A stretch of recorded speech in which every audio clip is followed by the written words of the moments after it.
of Alexander, and some of Hercules, of Hector and Lysander, and such great names as these. But of all... Hello and welcome to today's quick view. We're going to look at the Thorn, which has been a thorn in the side of many mech commanders and military leaders throughout history. And it's been a long one for the Thorn, actually, because it's a mech that has no clear and definite role on the battlefield, and that's what has been making it just not good enough to be something to be included all the time in force organization charts. And they're just rare enough that you're going to be seeing them running around, just not as often as anything else in the same weight bracket of 20 tons, which is generally reserved for lighter scout and other fast combat units. So the THE series was basically something that came out at the end of the 25th century. Right as the Age of War was ending, the SLDF period was starting. There was a whole lot of things going on and a whole lot of experiments going on with Battlemechs. This was originally meant as a scout.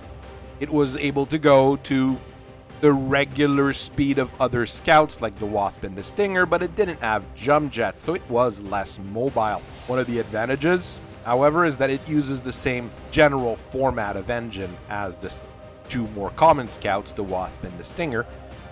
And even though the regular Ford engine, the Ford 120 power plant in the Thorn is not the same as in the Wasp or the Stinger, well, the regular models at least, you can easily refit one to the other, so that probably gave the Thorn a little bit more of an extended lifespan. What really killed the Thorn, though, as a light scout was the introduction of the Locust, which came out just 9 years later, which was faster and more adapted to a scout role than the Thorn was, having more balanced weapon loadout that was able to take care of infantry, light armor, while the Thorn was a little bit more specialized. The Thorn was built by military and industrial royalty by the Ford company, and Ford military wanted the Thorn to work because it was supposed to be a flagship product. What they did was in 2549, about 50 years after the introduction of the model, they retooled the production line to put cutting-edge technology in the machine. First off, they used endo steel to build the chassis, which saved about a ton compared to a regular alloy chassis, and used case to protect the ammo bin. As such, the Thorn at that point became one of the best protected mech in its category, with the maximum amount of armor you can mount on a light mech, on top of the ammo being protected.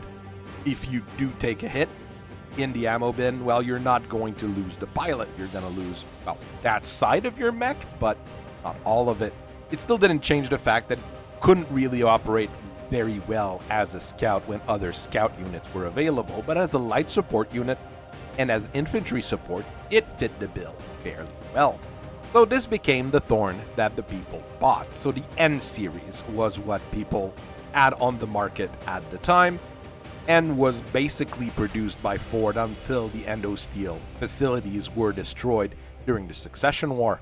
With 4.5 tons of armor, that's almost 1/5 of your weight in armor, so that's a lot of armor for a light mech, and you still get a top speed of close to 100 km/h, so it can keep up with most mechs of the same era, as long as they're not jumping around.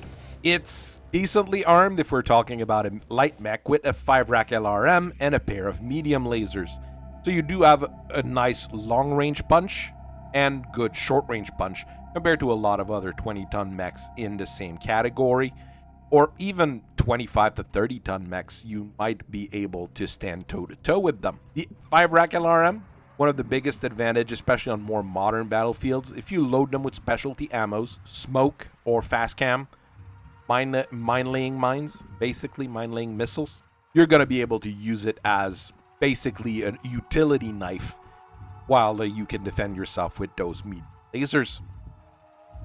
Rather than doing the stupid Periphery model here, we're going to talk about the stupid Star League model. The NB series, the Royal Thorn, is what happens when you have way too much money and not enough sense. They stuck an XL engine on the Thorn on top of a mask, so a speed boost equipment that accelerates the myomer to boost your speed, so it can get to a speed of close to 130 kilometers per hour. The LRM rack is taken off and replaced with an ER large laser, and one of the medium laser is switched for a small laser. Make sure that the pilot don't die of heat exhaustion because those are freakishly hot weapons. They do stick double heat sinks in. This is way too expensive on such a fragile mech. I'm not sure I would be the one trying to buy those. One thing that happened during the Succession War is that Ford basically kept the manufacturing line going for the Thorn.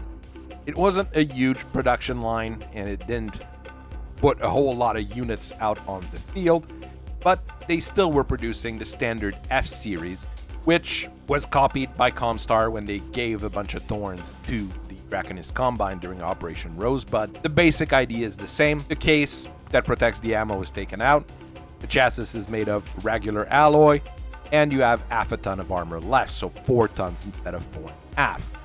It's cheap, it's somewhat efficient, and honestly, as long as you have a factory and that it's manned and equipped with the necessary, resources, just produce the stuff. Everybody was buying Battlemechs during the Succession Wars in just about huge amounts as you could.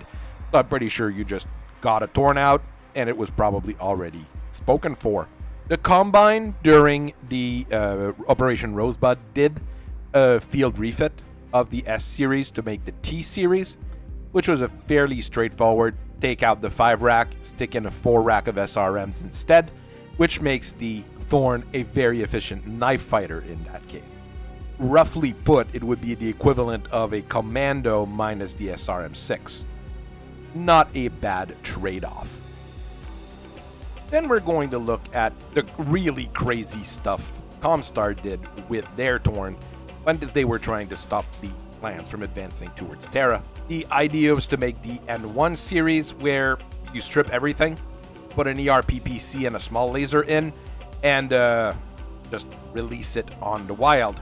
It houses an XL engine, so it's expensive, it's difficult to produce, but in the end, the idea is to literally have a fast sniper that is actually still cheaper than most fast snipers would be. When the N2 series was developed by the word of Blake, right before the Jihad, they replaced the ERPPC on the N1 with an MML-7 rack. So that's a fairly large multi-missile launcher which can fire both SRMs and LRMs.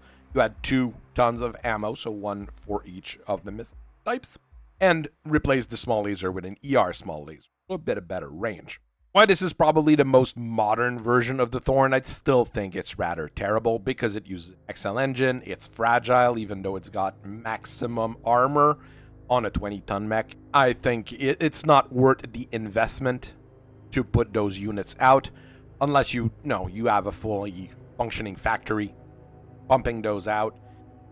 What did the clans do with their Thorn? Well, literally nothing. They have tons of them laying around in various caches, and they barely take them out to field some Solama units. If you're lucky, you might see some that have been refit with modern technologies, so 2 Clan ER medium lasers and a Streak LRM-5, but that's really, really rare. Most Clan engineers in tech will just be like, yeah, here you go, you've got a 20-ton mech, have fun. And they'll focus on better and more efficient mechs.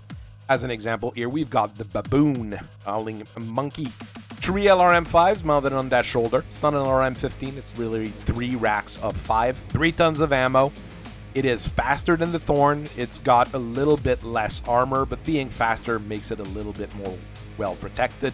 And the overall price point for it, I mean, when you've got the factories going, it's cheaper to just produce a mech that's just a slight bit more efficient.